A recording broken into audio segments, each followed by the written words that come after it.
a couple of organizations, but particularly Cooperative Home Care Associates, which is a worker-owned company based in the Bronx, started as a welfare to work program about 27 years ago. Provides home health care services to low-income people in the Bronx and in Manhattan.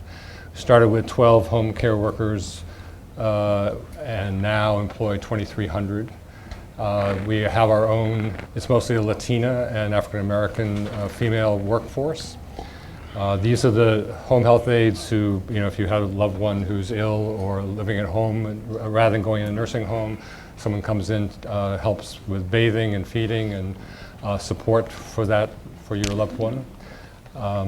This is typically described as certainly as a low-wage job, but it's a very high-skill job. It requires enormous amounts of skills to be able to care well for an elderly person or a person with physical disabilities.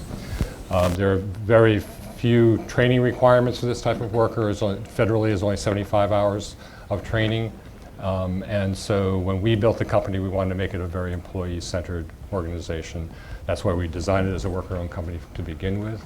We created our own employer-based training program, so now we train 600 women a year, guarantee them employment if they graduate from the training program. We double the number of hours required. And so our outcomes in terms from a workforce development perspective is very, very high. We have the typical turnover in the industry of home care is around 50% annually. Ours is below 20% all the time. We have excellent graduation and placement because we're training for ourselves. A worker-owned company, cooperative rather, it's just really quickly is simply a for-profit business where the employees are the owners of the business.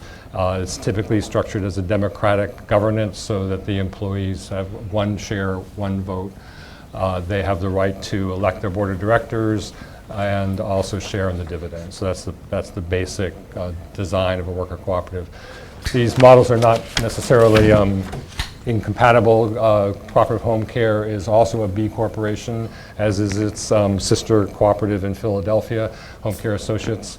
In fact, B Corp named 18 of the best for the world B Corps of all their 600 plus members, and both Cooperative Home Care Associates and Home Care Associates in Philadelphia were among those top 18. So we are proudly part of that movement as well.